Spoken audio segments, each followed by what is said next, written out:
ಮಾನ್ಸ, ನೀನು ನಮ್ಮ ಹಳೆ ಮನೆ ನೋಡಬೇಕು ಅಂದ್ಯಲ್ಲ, ಯಾಕೆ ಅಂದಂಗೆ ನಿನ್ನ ಹಳೆ ಮನೆ ಬಗ್ಗೆ ಯಾರು ಹೇಳಿದ್ದು? ಯಾಕೆ ಸರ್ ಹಂಗೆ ಹೇಳ್ತೀಯಾ? ಯಾಕೆ ನಾನು ಹಳೆ ಮನೆ ನೋಡ್ಬಾರ್ದಾಗಿತ್ತಾ? ನನಗೆ ನಿಮ್ಮ ಅತ್ತಿಗೆನೇ ಹೇಳಿದ್ದು, ಮತ್ತೆ ಹೇಳ್ತಾರೆ. ಅಲ್ಲ, ಇಷ್ಟು ಚೆನ್ನಾಗಿರೋ ಮನೆ ಇಟ್ಕೊಂಡು ನೀವೆಲ್ಲ ಒಟ್ಟಿಗೆ ಯಾಕಿದ್ದೀರಾ ಅಂತ. ಮಾನಸ, ನೀನು ಇದೇನು ಹೇಳ್ತಾ ಇದೀಯಾ? ಸರಿ, ಅಂದರೆ ಇವಾಗ ನಿನ್ನ ಮಾತಿನ ಅರ್ಥ ನಾನು ನಮ್ಮಣ್ಣ ಬೇರೆ ಆಗಬೇಕು ಅಂತನಾ? ಹಂಗಲ್ಲ ಶರತ್, ಸ್ವಲ್ಪ ಅರ್ಥ ಮಾಡ್ಕೊ. ನಿಮ್ಮ ಅತ್ತಿಗೆಗೆ ಮೊದಲೇ ನಮ್ಮನ್ನು ಕಂಡ್ರೆ ಆಗಲ್ಲ, ಈಗಿಂದ ಅಲ್ಲ. ನಾವು ಹುಟ್ಟಿದಾಗಿಂದು ನಿಮ್ಮ ಅತ್ತಿಗೆಗೆ ನಮ್ಮನ್ನು ಕಂಡ್ರೇ ಆಗಲ್ಲ. ಅದೇನು ದ್ವೇಷ ನನಗಂತೂ ಗೊತ್ತಿಲ್ಲ. ಹೀಗಿರಬೇಕಾದ್ರೆ ನಾವೆಲ್ಲ ಒಟ್ಟಿಗೆ ಇರೋಕ್ಕೆ ಹೇಗಾಗುತ್ತೆ ಹೇಳು? ಮಾನಸ, ಅದು ನನಗೆ ಗೊತ್ತು. ಕೋಪ ಏನಂತ ನನಗೆ ಗೊತ್ತಿಲ್ಲ. ಅದೇ ಸ್ವಲ್ಪ ಅಡ್ಜಸ್ಟ್ ಮಾಡ್ಕೊ. ನೀನೇ ಪ್ರಯತ್ನ ಪಡು. ಅದಕ್ಕೆ ತುಂಬ ಒಳ್ಳೆಯವರು, ಸಿಟ್ಟಷ್ಟೇ. ಅದನ್ನು ಬಿಟ್ಟರೆ ಅದಕ್ಕೆ ಒಳ್ಳೆ ಮನಸ್ಸಿದೆ, ಆಯಿತಾ? ಏನು ಶರತ್, ನನಗಂತೂ ನಿಮ್ಮ ಅತ್ತಿಗೆಯಲ್ಲಿ ಒಳ್ಳೆ ಮನಸ್ಸು ಕಾಣಿಸೋದೇ ಇಲ್ಲ. ಅದೇನಪ್ಪ ನಿನಗೆ ಮಾತ್ರ ಕಾಣುತ್ತೆ. ಹೌದು ಮಾನಸ, ಯಾಕೆಂದರೆ ನಮ್ಮ ಅತ್ತಿಗೆ ನಮ್ಮ ಮನೆಯ ಮದುವೆ ಮಾಡಿಕೊಂಡು ನಮ್ಮ ಮನೆಗೆ ಬರಬೇಕಾದ್ರೆ ನನಗೆ 6 ವರ್ಷ ಇತ್ತು. ಅಲ್ಲಿಂದ ಇಲ್ಲಿ ತನಕ ನನ್ನ ಅತ್ತಿಗೆ ನನ್ನ ಸ್ವಂತ ತಾಯಿಯಾಗಿಯೇ ನೋಡ್ಕೊಂಡಿದ್ದಾರೆ. ನನಗೆಲ್ಲೂ ನಮ್ಮ ಅಪ್ಪ ಅಮ್ಮ ಇಲ್ಲ ಅನ್ನೋ ಕೊರತೆ ಯಾವತ್ತೂ ಕಾಣಿಸಿಲ್ಲ. ಅಷ್ಟನ್ನ ನೋಡಿಕೊಂಡು ನಮ್ಮ ಅತ್ತಿಗೆ ಮೇಲೆ ನನಗೆ ನಿಮ್ಮ ಬೇರೆ ಚಾಡಿ ಹೇಳು? ಶರತ್, ನಾನು ನಿಮಗೆ ಚಾಡಿ ಹೇಳು ಅಥವಾ ಚಾಡಿ ಕೇಳು ಅಂತ ಹೇಳ್ತಾ ಇಲ್ಲ. ಸ್ವಲ್ಪ ಅರ್ಥ ಮಾಡ್ಕೊ. ನನಗೆ ನಿಮ್ಮ ಅತ್ತಿಗೆ ಜೊತೆ ಇರೋಕ್ಕೆ ಕಷ್ಟ ಆಗ್ತದೆ ಶರತ್. ಮನ್ಸ, ಒಂದು ಸ್ವಲ್ಪ ದಿನ ಅಡ್ಜಸ್ಟ್ ಮಾಡ್ಕೊ. ಆಮೇಲೆ ನಮ್ಮ ಅತ್ತಿಗೆ ಸರಿ ಹೋಗ್ತಾರೆ, ಆಯಿತಾ? ಶರತ್, ಬೇರೆ ಶರತ್, ನನ್ನ ಕೈನಲ್ಲಿ ಒಟ್ಟಿಗೆ ಇರೋಕ್ಕಾಗಲ್ಲ. ಇದು ದಿನ ಜಗಳ ಆಗುತ್ತೆ. ಸುಮ್ಮನೆ ಯಾಕೆ, ನಾವಿಬ್ಬರು ಆರಾಮಾಗಿರೋಣ. ಮಾನಸ, ನೀನು ಇಷ್ಟೆಲ್ಲ ಹೇಳಿದ್ರು ಅರ್ಥ ಮಾಡ್ಕೊತಾ ಇಲ್ವಾ? ಸರಿ, ಒಂದು ಮಾತು ಅಣ್ಣ ಅತ್ತಿಗೆ ಹತ್ರ ಮಾತಾಡೋಣ. ಅವ್ರು ಒಪ್ಕೊಂಡ್ರೆ ನನಗೇನು ತೊಂದರೆ ಇಲ್ಲ. ನಿಮ್ಮ ಅಣ್ಣನ ಬಗ್ಗೆ ನನಗೆ ಗೊತ್ತಿಲ್ಲ, ಆದರೆ ನಿಮ್ಮ ಅತ್ತಿಗೆ ತುಂಬ ಖುಷಿ ಪಡ್ತಾರೆ. ಯಾಕೆಂದರೆ ಅವರು ನನಗೆ ಹೇಳಿದ್ದು ನಮ್ಮ ಮನೆ ಬಿಟ್ಟು ಹೋಗು ಅಂತ. ಏನು ಅದಕ್ಕೆ ಹಂಗಂದ್ರ? ಅದಕ್ಕೆ ಸುಮ್ಮನೆ ಹಂಗೆ ಅಂದಿರಲ್ಲ, ನೀನೇನೋ ಹೇಳಿರ್ತೀಯ, ಅದಕ್ಕೆ ಹಂಗೆ ಅಂದಿರ್ತಾರೆ. ಆಯಿತು ಬಿಡಪ್ಪ, ನಿಮ್ಮ ಅತ್ತಿಗೆ ತುಂಬ ಒಳ್ಳೆಯವರು, ನಾನು ತುಂಬ ಕೆಟ್ಟವಳು, ಸರಿನಾ? ಮಾನಸ, ಸ್ವಲ್ಪ ಅರ್ಥ ಮಾಡ್ಕೊ. ನಾನು ಇಲ್ಲಿಗೆ ಬರೋದು ಏನಕ್ಕೆ ಬೇಡ ಅಂತಿದ್ದೀನಂದರೆ, ಇಲ್ಲಿ ಪಕ್ಕದಲ್ಲಿ ನೋಡು ಯಾರ ಮನೆ ಇದೆ ಅಂತ. ಯಾರ ಮನೆ ಇದೆ? ಓ, ನಿನಗೆ ಇವಾಗ ಗೊತ್ತಾಯ್ತಾ? ಅಲ್ಲಿ ನಿಮ್ಮ ಅತ್ತೆ ಮನೆ ಇದೆ. ಅಷ್ಟೇ ಅಲ್ಲ, ಈಗ ನಿನ್ನ ತಂಗಿ ಮದುವೆ ಆಗಿ ಅಲ್ಲೇ ಇದ್ದಾಳೆ, ಗೊತ್ತು ತಾನೆ? ಅಯ್ಯೋ, ಇದ್ರೆ ಇರಲಿ ಬಿಡು ಶರತ್, ನನಗೇನಾಗಬೇಕು? ಅವಳಿದ್ರೆ ಅವ್ರ ಮನೆ ಇರ್ತಾಳೆ, ನಾನು ನನ್ನ ಮನೆ ಇರ್ತೀನಿ, ಅಷ್ಟೇ ಅಪ್ಪ.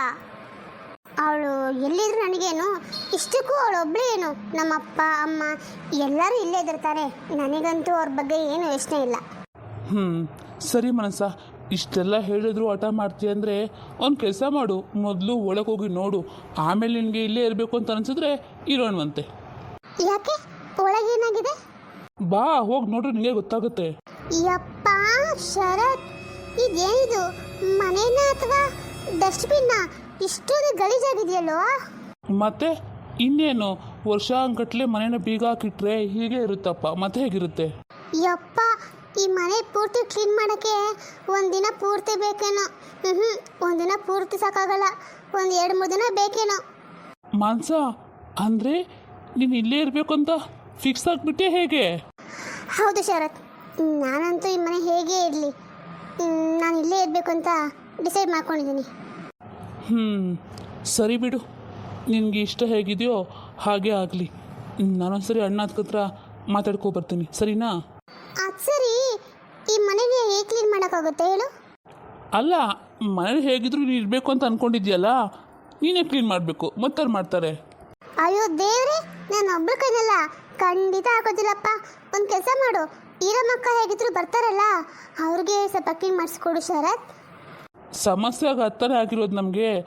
ಈರಮ್ಮಕ್ಕ ಬರೋಕ್ಕಿನ್ನೂ 2-3 ದಿನ ಆಗುತ್ತೋ, 1 ವಾರ ಆಗುತ್ತೋ ಗೊತ್ತಿಲ್ಲಪ್ಪ. ಇವಾಗ ಏನು ಮಾಡೋದು? ಪರವಾಗಿಲ್ಲ ಬಿಡು, ಅವ್ರು ಬರೋ ತನಕ ಹೇಗೋ ಅಡ್ಜಸ್ಟ್ ಮಾಡಿಕೊಂಡು ಅಲ್ಲೇ ಇರೋಣ. ಏನು ಮಾಡೋಕ್ಕಾಗುತ್ತೆ? ಅವ್ರು ಬಂದಮೇಲೆ ಎಲ್ಲ ಕ್ಲೀನ್ ಮಾಡಿಸ್ಕೊಡ್ತಾರಲ್ಲ, ಆವಾಗ ಬೇಕಾದರೆ ನಾವು ಇಲ್ಲಿಗೆ ಬರೋಣ, ಏನಂತೀಯ? ಮಾನ್ಸ, ಮದುವೆಗೆ ಮೊದಲು ಇಷ್ಟೊಂದು ಸೋಂಬೇರಿ ಆಗಿರಲಿಲ್ವಲ್ಲ, ಇವಾಗೇನಕ್ಕೆ ಇಷ್ಟೊಂದು ಸೋಂಬೇರಿ ಆಗಿದೆಯಾ? ನಿಮ್ಮ ಮನೇಲಿ ಎಲ್ಲ ಕೆಲಸ ನಿಂತಾನೆ ಮಾಡ್ತಾ ಇದ್ದಿದ್ದು? ಹಾಂ, ನಾನೇ ಮಾಡ್ತಾ ಇದ್ದೆ, ಆದರೆ ಅದು ಅನಿವಾರ್ಯತೆ ಆಗಿತ್ತು, ಮಾಡಲೇಬೇಕಾಗಿತ್ತು. ಇಲ್ಲಿ ಪರವಾಗಿಲ್ಲ, ನಾನು ಮಾಡಿದ್ರು ನಡೆಯುತ್ತೆ. ಅದಕ್ಕೆ ನಾನೀಗ ಕೆಲಸ ಕಡಿಮೆ ಮಾಡ್ತಾ ಇದ್ದೀನಿ. ಸರಿ ಸರಿ, ಬಾ ಹೋಗೋಣ ಈಗ. ಏನು ಚೆಲ್ಲಮ್ಮ, ನೀನು ಇಷ್ಟು ಬೇಗ ಬೆಳಗ್ಗೆ ಎದ್ಬಿಟ್ಟಿದೆಯಲ್ಲ, ಯಾಕೆ ನೈಟು ನಿದ್ರೆ ಆಡೋದಾಲಿಕಿ? ಇಲ್ಲ ಸಿರಿ ಅಕ್ಕ, ಯಾಕೋ ಗೊತ್ತಿಲ್ಲ, ರಾತ್ರಿ ಪೂರ್ತಿ ನಿದ್ದೆ ಬಂದಿಲ್ಲ ನನಗೆ. ಅವನು ಅದಕ್ಕೆ ಗೊತ್ತಾ ಇಲ್ಲ ಕದಾ, ಅದಕ್ಕೆ ನಿಮಗೆ ನಿದ್ರೆ ಬಂದಿಲ್ಲ. ಹೋಗ್ತಾ ಸರಿ ಆಗುತ್ತೆ ಬಿಡು. ಸರಿ, ಹೋಗಿ ಸ್ನಾನ ಮಾಡ್ಕೋ ಬಾ, ಹೋಗು. ನಾನು ತಿಂಡಿ ರೆಡಿ ಮಾಡಿದ್ದೀನಿ, ನೀನು ತಿನ್ನುವಂತೆ. ಸರಿ ಅಕ್ಕ. ಅತ್ತೆ ಮಾವ ಇಲ್ಲಿ ಕಾಣಿಸ್ತಿಲ್ವಲ್ಲ? ಅತ್ತೆ ಗುಡಿಗೆ ಹೋಗಿದ್ದಾರೆ, ಮಾವ ಮತ್ತು ನಿಮ್ಮ ಭಾವ ಇಬ್ಬರು ಅಂಗಡಿಗೆ ಹೋಗಿದ್ದಾರೆ. ಓ ಹೌದಾ, ಸರಿ ಅಕ್ಕ, ನಾನು ಸ್ನಾನ ಮಾಡ್ಕೊಂಬರ್ತೀನಿ. ಅದಕ್ಕೆ ತಿಂಡಿ ಆಯಿತಾ? ನನಗೆ ಸ್ವಲ್ಪ ತಿಂಡಿ ಹಾಕ್ಕೊಟ್ರೆ ತಿಂದು ಹೊಲಕ್ಕೆ ಹೋಗಬೇಕು, ಅದಕ್ಕೆ. ಹಾಂ ಮನೋಜ್, ಹಿಂದೆ ತಿಂಡಿ ಅಂತ ರಿಟೇಸ್ ನಾನು ఒక సెకండ్ తను నువ్వు ముందర మనోజ్కి భోజనం పెట్టి ఆಮೇಲೆ స్నానానికి వెళ్ళు, సరేనా? ಇಲ್ಲ ಸರಿ ಅಕ್ಕ, ನಾನು ಸ್ನಾನ ಮಾಡ್ಕೊಬರ್ತೀನಿ. తిండి ನೀವೇ ಹಾಕ್ಕೊಡಿ. అయ్యా, ఈ అమ్మాయి ఏంటి ఇలా వెళ్ళిపోయింది? మనోజ్ రండి, నేను మీకు భోజనం పెడతాను. ಇಲ್ಲ ಅದಕ್ಕೆ ಪರವಾಗಿಲ್ಲ, ನನಗೆ ಇವಾಗ ಹಸಿವಿಲ್ಲ, ನಾನು ಹೋಗಿ ಬರ್ತೀನಿ. మర్తిగా రండి, ఆగండి. అచ్చో పాపం, వెళ్ళిపోయారే. ಲೇ ಕವಿತಾ, ಕುಡ್ದೋ ಇಲ್ಲೋ ಕಾಫಿನ? ಅದನ್ನು ಕುಡ್ಕೊಂಡು ಅಡುಗೆ ಮನೇಲಿ ಇದ್ಬಿಟ್ಟೆ ಹೆಂಗೆ? ಬಾ ಈಚೆಗಡೆ. ಏನ್ರಿ, ಕಾಫಿ ಮಾತ್ರ ತುಂಬ ಸೂಪರ್ ಆಗೈತ್ರಿ. ಯಾವ ಹೋಟೆಲ್ದು? ಅಲ್ಲ, ನಮ್ಮೂರಲ್ಲಿ ಅಷ್ಟೊಂದು ಚೆನ್ನಾಗಿ ಕಾಫಿ ಮಾಡ್ಕೊಡ್ತಾರಾ? ಯಾವ ಹೋಟೆಲ್ ತಗೊಬಂದ್ರಿ? ಅಂತೂ ಇಂದು ಸೂಪರ್ ಆಗಿತ್ತಪ್ಪ.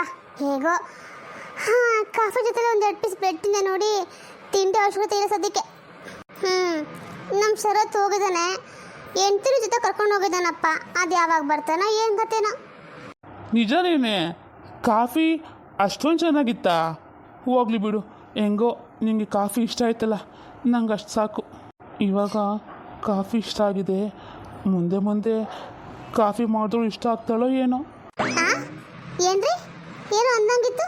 ಇಲ್ಲ ಏನು ಅಂದಿಲ್ಲ, ಹೆಂಗೋ ನಿಂಗೆ ಕಾಫಿ ಇಷ್ಟ ಆಯ್ತಲ್ಲ, ಅಷ್ಟೇ ಸಾಕು ಅಂದೆ. ಚೆನ್ನಾಗಿತ್ತು ರೀ ಕಾಫಿ. ರೀ ಅಂದಂಗೆ ನಿಮ್ಮೊಂದು ವಿಷಯ ಗೊತ್ತಾ? ಇದಳಲ್ಲ ಅವಳು ಮಾನಸ, ಅವಳು ಎಷ್ಟು ಮಾತಾಡ್ತಾಳೆ ಅಂದರೆ ಅವಳಿಗೆ ಇಲ್ಲಿರೋಕ್ಕೆ ಇಷ್ಟ ಇಲ್ವಂತೆ. ಈ ಮನೆ ಸಮ ಭಾಗ ಬೇಕಂತೆ, ಇಲ್ಲ ಅಂದರೆ ಅವಳು ಈ ಮನೆ ಬಿಟ್ಟು ಹೋಗ್ತಾಳಂತೆ ರೀ. ನಾನು ಅದಕ್ಕೆ ಸುಮ್ಮನೆ ಇದ್ದಿಲ್ಲ. ಈ ಮನೆನ ಭಾಗ ಮಾಡೋಕ್ಕೆಲ್ಲ ಆಗಲ್ಲಮ್ಮ, ಯಾಕೆಂದರೆ ಈ ಮನೆ ನಂದು, ನನ್ನ ಗಂಡಂದು. ನಿನಗೆ ಹಂಗೂ ಬೇಕಾಗಿದ್ರೆ ಹಳೆ ಮನೆಗೆ ಹೋಗು ಅಂತ ನಾನೇ ಅಂದೆ ರೀ. ಇನ್ನೇನು ಮಾಡಲಿ ಹೇಳಿ, ಅವಳು ಬಾಯಿ ಕೊಟ್ಟು ಮಾತಾಡ್ತಾಳೆ ರೀ. ನನಗೆ ಎಷ್ಟು ವಯಸ್ಸಾಗಿ ದೊಡ್ಡವಳು ಅಂತ ಕೂಡ ನೋಡೋಕೆ ಹೋಗಲ್ಲ. ಸುಮ್ಮನೆ ನಂಗೆ ಸಿಟ್ಟು ಬಸ್ಬಿಟ್ಲು, ಅದಕ್ಕೆ ನಾನು ಸಿಟ್ಟಲ್ಲಿ ಹಂಗೆ ಅಂದ್ಬಿಟ್ಟೆ ರೀ. ಲೇ ಕವಿತಾ, ನೀನು ಏನು ಹೇಳ್ತಾ ಇದೀಯಾ? ಅವಳು ಚಿಕ್ಕೋಳ್ ಕಣೆ, ಅವಳು ಗೊತ್ತಿಲ್ಲದೆ ಏನೋ ಮಾತಾಡ್ತಲ್ಲಪ್ಪ. ನೀನು ಅವಳ ಸಮಾತ ನಿಂತ್ಕೊಂಡು ಹಂಗೆಲ್ಲ ಮಾತಾಡಬೇಕಾಗಿತ್ತಾ? ಹೇಳು, ಈ ವಿಷಯ ಎಲ್ಲ ಶರತ್ತು ಗೊತ್ತಾದರೆ ಅವ್ನಿಗೆ ಎಷ್ಟು ಬೇಜಾರು ಮಾಡ್ಕೊತಾನೆ ಹೇಳು. ಏನಾದರೂ ನಂಗೆಲ್ಲ ಹೇಳ್ಬಾರ್ದಾಗಿತ್ತು ಕಣೆ. ನಾನು ಏನು ಮಾಡಲಿ ಹೇಳಿ, ನನ್ನ ಅವಳೇ ಕೆಣ್ಕಿದ್ದು ರೀ. ನಿಮಗೆ ಗೊತ್ತಿಲ್ಲ ಅವಳು ಹೇಗಿದ್ದಾಳೆ ಅಂತ. ನನಗಂತೂ ಅವಳು ಹಿಂಗೆಲ್ಲ ಇದ್ದಾಳೆ ಅಂತ ಗೊತ್ತೇ ಇದ್ದಿಲ್ಲ ರೀ. ಎಷ್ಟೋ ಪರವಾಗಿಲ್ಲ, ನಮ್ಮ ಅತ್ತಿಗೆನೇ. ಹಾಗಾದರೆ ಇವಾಗ ಅವ್ರು ಎಲ್ಲಿಗೆ ಹೋಗಿದ್ದಾರೆ? ಒಂದು ವೇಳೆ ಹಳೆ ಮನೆ ಕಡೆ ಏನೂ ಹೋಗಿಲ್ಲ ತಾನೇ? ಹಾಂ, ಏನೋ ರೀ, ನನಗೂ ಯಾಕೋ ಹಂಗೆ ಅನಿಸುತ್ತೆ. ಇವಳು ನಮ್ಮ ಶರತ್ಗೆ ಅಂತ ಹೇಳಿದ್ಲೋ ಏನೋ, ಅವನು ನನ್ನ ಬಗ್ಗೆ ತಪ್ಪು ತಿಳ್ಕೊಂಡ್ಬಿಟ್ಟಿದ್ದಾನೋ ಏನೋ. ಅದಕ್ಕೆ ಶರತ್, ಅದು ಎಲ್ಲೋಗಿದ್ದಪ್ಪ ನೀನು? ಅದಕ್ಕೆ ನಾನು ನಿಮ್ಮ ಬಗ್ಗೆ ಏನು ತಪ್ಪು ತಿಳ್ಕೊಂಡಿಲ್ಲ. ಅದಕ್ಕೆ ನಾನು ನಿಮ್ಮನ್ನ ಇವಾಗಿಂದ ನೋಡ್ತಾ ಇದ್ದೀನಾ? ಇಲ್ವಲ್ಲ, ಪರವಾಗಿಲ್ಲ. ನಾನೇ ನಿಮ್ಮ ಹತ್ರ ವಿಷಯ ಹೇಳಬೇಕಾಗಿತ್ತು ಅಂತ ಅಂದ್ಕೊಂಡಿದ್ದೆ. ಯಾಕೆಂದರೆ ನಾವೆಲ್ಲ ಒಟ್ಟಿಗೆ ಇದ್ದರೆ ದಿನ ಜಗಳ ಇದ್ದೇ ಇರುತ್ತೆ. ಹಾಗಾಗಿ ನಾವು ಸಪ್ರೇಟಾಗಿದ್ರೇ ಚೆನ್ನಾಗಿರುತ್ತೆ ಅಂತ ಅನಿಸುತ್ತೆ. ಅಣ್ಣ, ನಿಂಗೆ ಇದ್ರ ಬಗ್ಗೆ ಏನು ಅನಿಸುತ್ತೆ? ನೋಡಪ್ಪ ಶರತ್, ಹೆಂಗಸ್ರ ವಿಷಯದಲ್ಲಿ ನಮ್ಮಿಬ್ರಿಗೂ ಮನಸ್ತಾಪ ಬರೋದು ಬೇಡ. ಇವಾಗ ಎಷ್ಟು ಸಹ ಹೇಗಿದ್ವೋ ಹಾಗೆ ಇರೋಣ, ಪರವಾಗಿಲ್ಲ. ನಾನು ಹೆಂಡ್ತಿನೇ ಒಂದು ಮಾತು ಏನೋ ತಪ್ಪಾಗಂದರೆ ಸ್ವಲ್ಪ ಅಡ್ಜಸ್ಟ್ ಮಾಡ್ಕೊಮ್ಮ ಮಾನಸ. ಅವಳು ಹೇಗಿದ್ದು ನಿಂಗಿಂತಲೇ ದೊಡ್ಡ ವಯಸ್ಸಲ್ಲಿ, ಹಾಗಾಗಿ ನಿಮ್ಮ ಅತ್ತೆ ಅಂದ್ಕೊಂಡು ಕ್ಷಮಿಸ್ಬಿಡು. ಅಯ್ಯೋ ಅಣ್ಣ, ಎಂತ ಮಾತಾಡ್ತೇನೆ ನೀನು? ಚೇಚೆ, ಬೇಡ, ಹಾಗಿದ್ರೆ ಏನು ಬೇಡ. ಅತ್ತಿಗೆ ಏನು ಅಂತ ನನಗೆ ಗೊತ್ತು. ನನ್ನ ಅತ್ತಿಗೆ ಬಗ್ಗೆ ಯಾರು ಏನು ಅಂದರು ನಾನು ನಂಬೋದೇ ಇಲ್ಲ.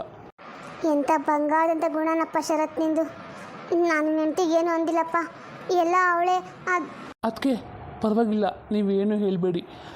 ಹಾಂ, ಇವಾಗ ನಾವೊಂದು ತೀರ್ಮಾನಕ್ಕೆ ಬಂದಿದ್ದೀವಿ. ಅದೇನು ಅಂದರೆ, ನಾವು ಹಳೆ ಮನೆಯಲ್ಲೇ ಇರೋಣ ಅಂತ ಅಂದ್ಕೊಂಡಿದ್ದೀವಿ. ನೀವೇನೋ ಯೋಚನೆ ಮಾಡಬೇಡಿ, ನಾನು ಆವಾಗವಾಗ ಬಂದು ನೋಡ್ಕೊಂಡು ಹೋಗ್ತಾ ಇರ್ತೀನಿ. ಇಲ್ಲೇ ಇದ್ದು ಸುಮ್ಮನೆ ಯಾಕೆ, ನಿಮಗೂ ಅವಳಿಗೂ ಆಗೋದೇ ಇಲ್ಲ. ಅದಕ್ಕೆ. ಏನಪ್ಪ ಶರತ್, ನೀನು ಇಂಡೈರೆಕ್ಟಾಗಿ ನನ್ನ ಹೆಂಡತಿ ಮೇಲೆ ನೀನು ಜಗಳ ಮಾಡ್ತಂತ ಹೇಳ್ತಾ ಇದೆಯಾ ಹೇಗೆ? ಹಾಂ, ಅಯ್ಯೋ ಅದಕ್ಕೆ ಹಂಗಲ್ಲ, ಅದಕ್ಕೆ ಅರ್ಥ ಮಾಡ್ಕೊ. ನೋಡಿ ಅತ್ತೆ, ನಾನು ನಿಮಗೆಲ್ಲ ಬಿಡಿಸಿ ಹೇಳೋಕ್ಕಾಗಲ್ಲ. ಇವಾಗ ಹೇಳ್ತಿದ್ದೆ ತಾನೇ ನಾವು ಅಲ್ಲಿರ್ತೀವಿ ಅಂತ. ಇರ್ತೀವಿ ಬಿಡಿ, ನಿಮಗೂ ಅದೇ ತಾನೇ ಬೇಕಾಗಿದೆ. ನೀವು ಖುಷಿಯಾಗಿರಿ ಇಲ್ಲಿ. ಹೌದಪ್ಪ, ನೋಡ್ದಾ ನಿನ್ನ ಮುಂದೆ ಅವಳು ಹೇಗೆ ಮಾತಾಡ್ತಾಳೆ ಅಂತ. ಅಚ್ಚೋ ಕವಿತಾ, ಸುಮ್ಮನಿರು. ಅಚ್ಚಚ್ಚೋ ಸುಮ್ಮನಿರಿ, ಹೋದ್ರೋಗುತ್ತೆ. ಶರತ್ ಹೋಗಲಿ ಬಿಡಪ್ಪ, ಪರವಾಗಿಲ್ಲ. ನೀವೇನು ದೂರ ಇರೋದಿಲ್ಲ ತಾನೆ, ಇದೇ ಊರಲ್ಲಿ ಇರ್ತೀರಾ. ಇಷ್ಟಕ್ಕೂ ಅದೇ ನಮ್ಮದೇ ತಾನೇ ಮನೆ, ಹಾಗಾಗಿ ಪರವಾಗಿಲ್ಲ. ನೀವೆಲ್ಲಿದ್ರೂ ಸುಖವಾಗಿರಿ, ಅಷ್ಟೇ ಸಾಕು. ನೀವು ಶಿಫ್ಟ್ ಆಗಬೇಕಂದ್ರೆ ಆ ಮನೆ ತುಂಬ ಗಲೀಜಾಗಿದೆಯಲ್ಲಪ್ಪ. ಈಗೇನು ಮಾಡ್ತೀರಾ? ಒಂದು ಕೆಲಸ ಮಾಡ್ತೀರಾ, ಹೀರಮ್ಮ ಬರೋ ತನಕ ನೀವು ಇಲ್ಲೇ ಇರಿ. ಅವಳು ಬಂದಮೇಲೆ ಮನೆ ಕ್ಲೀನ್ ಮಾಡಿಸಿ ಆಮೇಲೆ ನೀವು ಅಲ್ಲಿಗೆ ಹೋದ್ರೆ ಆಯಿತು. ಆಯಿತಾ? ಹೌದು ಮಾವ, ನಾವು ಹಂಗೆ ಅಂದ್ಕೊಂಡಿದ್ದೀವಿ. ಈಗಮ್ಮ ಬರೋ ತನಕ ನಾವು ಇಲ್ಲಿರ್ತೀವಿ, ಆಮೇಲೆ ಮನೆ ಕ್ಲೀನ್ ಮಾಡ್ಕೊಂಡು ನಾವು ಅಲ್ಲಿ ಶಿಫ್ಟ್ ಆಗ್ತೀವಿ ಮಾವ. ಮಾವ, ನಾನು ಹಿಂಗೆಲ್ಲ ಮಾಡ್ದಂತ ದಯವಿಟ್ಟು ತಪ್ಪು ತಿಳ್ಕೊಬೇಡಿ ಮಾವ. ಇದು ಅನಿವಾರ್ಯತೆ ನನಗಿತ್ತು, ಅದಕ್ಕೆ ಹಾಗೆ ಮಾಡ್ತಿದ್ದೀನಿ. ಅಯ್ಯೋ ಪರವಾಗಿಲ್ಲ ಬಿಡಮ್ಮ, ಇರಲಿ. ಇದರಲ್ಲಿ ತಪ್ಪು ತಿಳ್ಕೊಳ್ಳೋಕೆ ಏನಿದೆ? ಎಲ್ಲ ಯಾವಾಗಿದ್ದು ಆಗಲೇಬೇಕಾಗಿತ್ತಲ್ಲ. ಇರಲಿ ಪರವಾಗಿಲ್ಲ. ಅಯ್ಯೋ ಅಣ್ಣ, ನಾನು ನೋಡು ಗಾಡಿಲೇ ಮರ್ತು ಬಂದೆ. ಊಟ ತೊಗೊಬಂದೆ, ಪಾರ್ಸಲ್ ತೊಗೊಬರ್ತೀನಿ. ಕವಿತಾ, ಒಂದು ನಿಮಿಷ ಇರು, ಬರ್ತೀನಿ. ಏನೇ, ನಾನು ಅಂದ್ಕೊಂಡಂಗೆ ಮಾಡಿದೆ ಅಂತ ಖುಷಿ ಆಗ್ತಿದ್ದಲ್ಲ ನಿನಗೆ? ಹಾ, ಸುಸುರೇ ನೀನು. ಏನು ಇವಾಗೇನು ಅಂದ್ರಲ್ಲ, ಸುಸುರೇನಾ? ಅದೇನದು ಹೊಸ ಪದ? ನಾ ಇದೇ ಮೊದಲ ಸಲ ನಿನ್ನ ಬಾಯಲ್ಲಿ ಕೇಳ್ತಾ ಇರೋದಪ್ಪ. ಹಾಂ ಹೌದು, ಅದು ಹೊಸ ಪದನೇ. ನಿನ್ನಂಥವ್ರಿಗೆ ಅಂತಲೇ ನಾನು ಬರೆದಿರೋದು. ಯಪ್ಪ, ಏನಾದರೂ ಮಾಡ್ಕೊಳ್ಳಿ, ಇನ್ನೊಂದು ವಾರ ಅಷ್ಟೇ. ನಿಮ್ಮ ಕಾಟ ನನಗೆ ತಪ್ಪುತ್ತೆ, ನಾನು ನೆಮ್ಮದಿಯಾಗಿರ್ಬೋದು ಆಮೇಲೆ. ಎಲ್ಲ ಇವಳ, ನೀನು ನೆಮ್ಮದಿಯಾಗಿರೋಕ್ಕೆ ನಾನು ಬಿಟ್ಬಿಡ್ತೀನಾ? ನೋಡ್ತಾ ಇರು, ನೀನು ಆ ಮನೆಗೆ ಹೋಗೋಕೆ ತುಂಬ ಖುಷಿಯಾಗಿದೆಯಲ್ಲ. ಹೋಗು ಹೋಗು, ಆ ಮನೆಯಲ್ಲಿ ಏನಿದೆ ಅಂತ ನಿನ್ಗೆ ಇವಾಗಲ್ಲ, ಹೋದ್ಮೇಲೆ ಗೊತ್ತಾಗುತ್ತೆ.